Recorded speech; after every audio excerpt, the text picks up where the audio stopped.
근데 한 친구가 이거 사실 물어보지 말아야 되는데 네. 그 물어본 거예요. 다음 시간에 그 질문을 한 거예요. 교수님에게? 물어봤어. 뭐라고 했어요? 아, 실제 그런 조건을 갖췄다면 누구라도 할 수 있습니까? 수령이 될 수 있습니까? 완전 도발적인 질문이었는데 원래는 이제 교수가 그런 얘기를 하면 이렇게 딱 잘라버려야 되는데 이분이 그 대답을 기다렸는지 네. 뭔가 이렇게 막 대답을 해주는 거예요. 막 교수님도 불만이 많았어. 불만이 많았던 분이죠. 그래서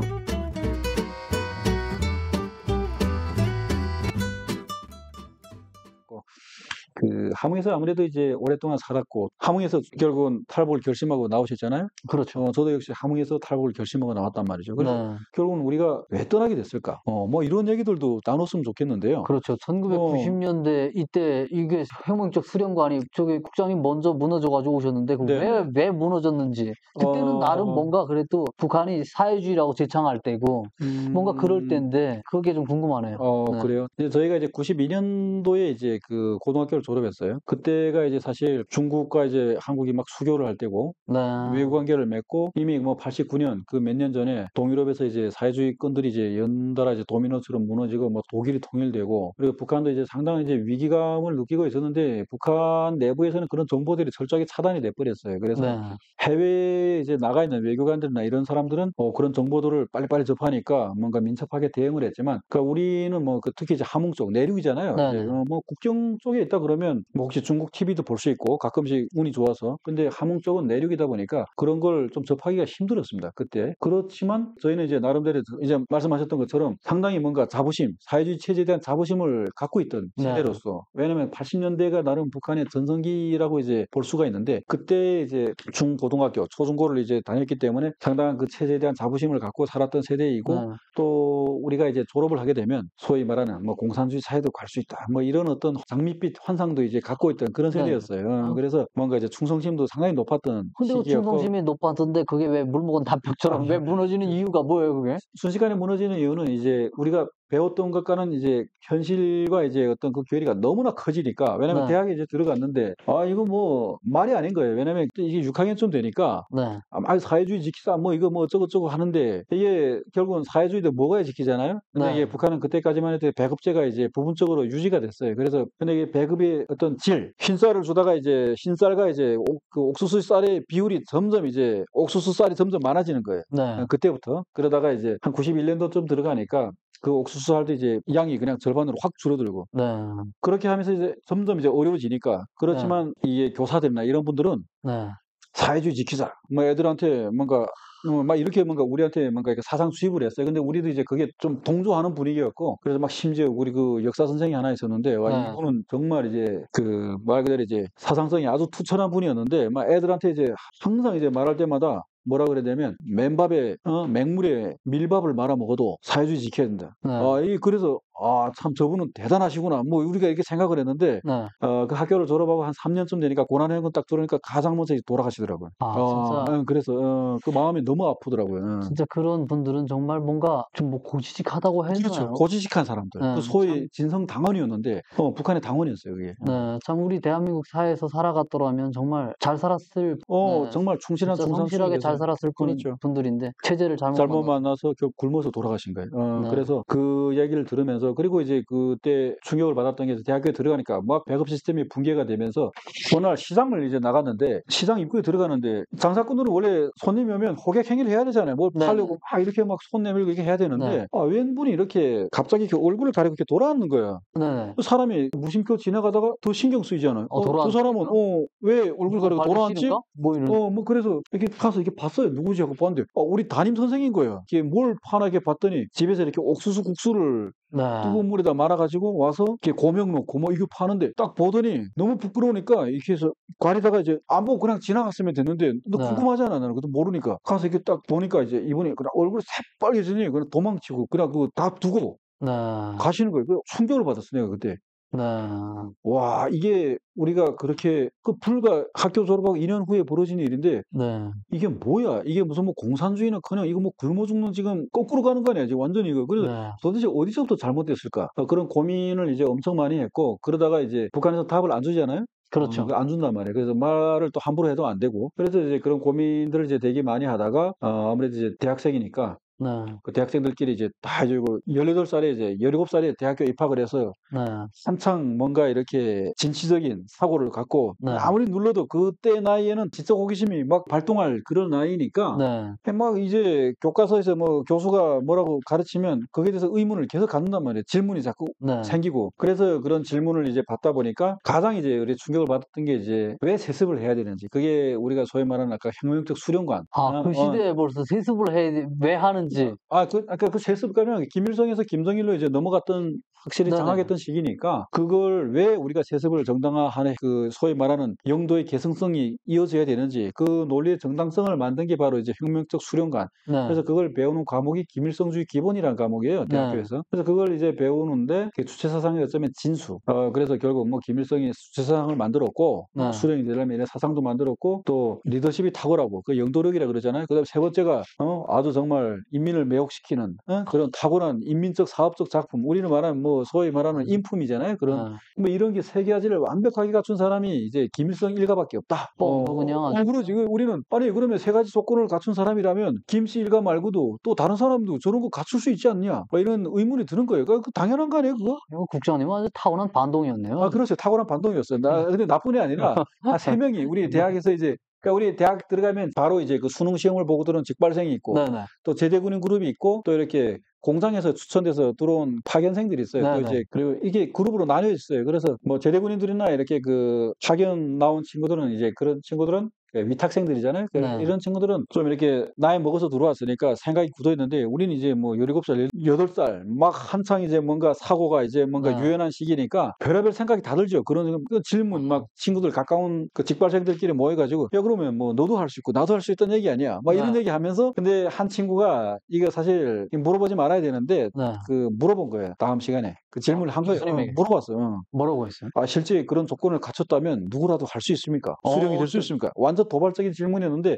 원래는 이제 교수가 그런 얘기를 하면 이렇게 딱 잘라버려야 되는데 이분이 그 대답을 기다렸는지 네. 뭔가 이렇게 막 대답을 해주는 거예요. 막 교수님 불만이 많았어. 불만이 많았던 분이죠. 그래서 상당히 재밌게 얘기했어요. 막 그분이 뭔가 이게 막 신나게 얘기하시는데 네. 직접적인 대답은 안 하는데 막 그 마르크스가 죽었을 때 말이야. 이분이 되게 말도 상당히 재밌게 했어요. 반말 네. 학생들은 딱 하면서 그 엥겔스라는 사람이 가서 이게 조사를 했는데 네. 추도문을 읽었는데 네. 당신이 죽어도 공산주의 운동을 이어갈 사상가들이 그냥 정말 뭐 새 빠졌다. 네. 뭔가 걱정하지 말고 뒤지소. 뭐 이렇게 막 이런 얘기 했다는 거예요. 그래서 뭐야 마르크스가 죽었는데 공산주의 사상 이어갈 사상가가 또 누가 있어요? 그러니까 뭐 누구도 있고 뭐 가득 얘기하는 거예요. 그래서 뭐 마르크스 죽어도 뭐 공산주의는 뭐 만들 사람 가득한 거야. 뭐 이러면서 우리한테 얘기하는 거예요. 그러니까 그분의 말을 간접적인 우리한테 대답을 해준 거예요. 네, 그분의 말을 반대로 생각해보면 김일성이 죽어도 김정일 말고 다른 애 또 있어. 또 있어. 누가 해도 그런 조건 갖춘 놈 많아. 그 얘기를 우리한테 해주는 거예요. 지금 간접적으로. 우리 충격을 받았잖아요, 지금. 우리 그렇게 받아들인 거예요, 우리는. 그러면 우리 그 교수의 시간이 너무 재밌으니까, 흥미진진하니까 또 기다려지는 거 아니겠어요? 네. 그랬는데, 다음 시간에 안 들어오는 거예요, 이 사람이. 교수님. 안 들어오는 거예요. 그래서, 뭐야, 그 교수 왜 안 들어와? 했더니, 판사를 쓰고 탄광으로 쫓겨간 거예요. 그 말을 그 말해가지고. 어느 놈은 고사질한 거예요. 그 고사질한 거예요. 그래서 그 질문을 한 놈은 그 부학장 아들이었는데, 심할서를 엄청 써대고, 가서, 막 그 부학장이 가서 그 보이지도한테 가서 사바사바 해서, 이 새끼 뭐 서렸고 뭐 해가지고, 친하니까, 뭐 악의적인 질문은 아니었고, 뭐 그냥 뭐 그쯤에서 넘어갔는데, 궁금증이었습니다. 그렇지. 뭐 이런 식으로 해서 잘 넘어갔는데, 교수는 결국 간 거예요, 그게. 적절하게 이제 학생들을 통제하고 관리 못했다. 그걸로 해서 이제 탄광으로 쫓겨가가지고 그래서 그때 충격을 받고 이 새끼들은 이거 정말 한마디로 정말 자신감이 없는 놈들이구나. 아니 그런 우리 어린 학생들의 그런 작은 질문 하나에도 답할 수 없는 그런 사상이고 사회주의라면 이건 이미 뭐 망한 사회주의 아니냐. 뭐 이런 생각을 하면서 상당히 이제 격분했고 물론 이제 그때부터 이제 조금 이제 그거 했는데 뭐 그때부터 이제 반동 사상을 가지기 시작을 했죠. 그래서 지극히 진짜 당연한 20대의 생각이죠. 그렇죠. 20대 생각이죠. 그래서 그때부터 이제 사실 서서히 북한이라는 사회가 마음속에서 멀어지기 시작했어요. 그러다가 이제 막 95년도, 6년도 막 이때는 뭐 고난한 건 사람이 막 무리로 쓰러져가고 아까 우리 함흥역 얘기를 했잖아요. 함흥역에 이제 막 나가면 막 사람이 막 무리로 진짜 쓰러져 있는 거예요. 그래서 그때 무슨 얘기까지 나왔냐면 시체 처리반이 막 다니면서 시체를 매일 이렇게 그 실어 간다고. 그래서 막 너무 많으니까 땅에다 묻지도 못하고 그냥 대충 이렇게 저기 뭐 밭갈이 하는 것처럼 대충 이렇게 고랑만 파고 쭉 묻어놓고 그냥 위에다 흙만 덮어놓고 그냥 갔다고 막 이런 얘기까지 돌 정도로 상당히 이제 많은 사람들이 이제 그때 아사했잖아요 말이에요. 그래서 아까 소위 말하는 그 북한의 체제에 충실했던 진성당원들 이런 사람들이 가장 먼저 쓰러져 죽은 거예요. 사실 제가 함흥에 딱 가서 느낀 바로는 함흥 사람들이 성격이 엄청 좀 뭔가 좀 세다고 해야 될까요? 좀 강하죠. 나쁘게 말하면 거칠고. 거칠죠. 네. 그 함흥 애들하고 이제 군대에서 신병을 딱 봤는데 애들이 그냥 아주 이 새끼는 눈깔 싹 뽑아버린다 욕하는 게 그냥 그 위압감이 엄청 드는 거예요. 강원도 사람들 약간 유순하잖아요. 네. 근데 그런 사람들이 뭐 이렇게 노동당에 한 번도 이렇게 요구를 하지 못하고 그냥 생을 마감을 다 한다는 게. 근데 사실 뭐 우리가 이제 2부에서 다루겠지만 그렇게 또 함흥 사람들이 만만치는 않아요. 왜냐면 그 1940년에 김일성이 귀국을 해서 뭔가 이제 정권을 잡기 전 뭔가 이렇게 그 소위 가도기 그 시절에 신의주에서도 이제 학생 의거가 일어났고 함흥에서도 비슷한 시기에 학생 의거가 일어났어요. 그러니까 신의주랑 함흥 학생 의거가 이제 정말 이제 북한 지역에서 소련군이 점령했던 그 지역에서 김일성 체제에 반대해서 이제 일어났던 지역이 이제 함흥이에요. 그러다 보니까 북한이 이제 그 함흥 사건 관계자들을 그때 뭐 이미 많은 분들이 이제 피신해서 잡혀서 이제 투옥됐고 이제 처형당하신 분들을 처형당하고 막 시베리아로 끌려가고 그렇게 하셨고 또 많은 분들이 이제 월남도 하셨고 그래서 사실 어쩌면 그때 동참했던 분들은 거의 뭐 씨가 말랐어요. 그런데도 그 후손들까지 계속해서 찾아내가지고 수용소도 보내고 막 이렇게 격리시키고 그걸 제가 들었어요. 좀 이렇게 그 친구들로부터. 그만큼 북한이 그 함흥 사건에 대해서 상당히 충격적으로 받아들이고 어쩌면 저항의 그런 조짐을 맹화적 단계에서 완전히 밟아버리기 위해서 끊임없이 왜냐면 그런 사상들이 끊임없이 생성이 되니까 예전에 그 함흥 사람들이 뭔가 함흥에서 나서 자랐다는 그런 프라이드가 있었던 것 같아요. 있었죠. 그 TV를 보면 그걸 보면 함흥중앙이라고 함흥중앙이라고 말하고 오기섭이라고 그리고 그 사람들이 평양에 내려왔다고 했어. 맞아요. 뭐 이렇게 하고 왔다고. 그래서 노동당에서 갓나 새끼 평양에 올라오지. 네가 무슨 평양에 내려오냐 이렇게 더 평했다고 하더라고요. 네, 그게 이제 그 오기섭이라고 이제 함경북도에서 그 소위 길주 명천 그 운동을 노동 운동을 지도했던 이런 국내파 공산주의자들이 결국 이제 들어와서 함흥중앙 만들어 가지고 사실 김일성한테 이제 뭔가 반기를 들었다기보다도 뭐 고분고분하지 않았던 거죠 초기에. 하지만 뭐 소련군이 들어와서 이미 들어왔을 때 이제 김일성이 뭐 그때는 별로 이름 없던 인물이었으니까 초기에는. 그래서 뭐 북한도 그 영화에도 나오잖아요. 뭐 오기섭이 뭐 함흥중앙 해가지고 뭐 나중에는 뭐 김일성한테 뭔가 감동해서 이렇게 뭔가 감복을 했다. 막 이렇게 나오는데 그 이후로 이제 북한이 그 지방주의 특히 함남도, 함북도 이 지방주의 색채가 너무 강하다 그래가지고 그 김일성 때부터 소위 이제 함남도 사람들, 특히 이제 함흥 사람들을 중앙 무대로 이제 쓰지 말라. 전개로 이제 진출을 시키는 걸 이제 철저하게 이제 뭔가 금지시켰어요. 근데 이제 아시겠지만 그 기질이라는 게 있기 때문에 군대나 이런 데 들어가면 이렇게 리더십도 발휘하고 이 친구들이 그래가지고 그런 것들을 이제 계속해서 억제를 하다가 92년도쯤 되니까 이제 쓸 인재들을 좀 인재 등용문을 활짝 열어놓고 그래서 그때부터 이제 함남도 출신들이 이제 많이 들어갔다 그래요. 저도 이제 관간부 출신의 뭐 어떤 그런 분들한테서 이제 얘기를 직접 들은 얘기인데 그래서 뭐 함흥 얘기를 우리가 지금까지 정말 많이 했지 않습니까? 그래서 어떻게 돼서 그 사회주의 체제에 대해서 반감을 갖게 됐는지 제가 얘기를 했고 또 우리 성현 씨도 결국 함흥에서 북한에 대해서 이건 정말 살 곳이 아니구나 떠나야 되겠다 이런 준비를 하고 결심을 한 것이 함흥이 아닙니까? 그래서 다음 시간에 그러면 또 저희가 2부에서는 어떻게 돼서 북한 젊은 청년들이 이렇게 북한 체제에 반감을 갖게 되고 실질적으로 뭐 행동으로 이런 것들을 옮길 수 있는지 또 이런 사례들이 있었는지 우리는 어떻게 했는지 뭐 이런 것들을 얘기를 나눴으면 좋겠습니다. 예.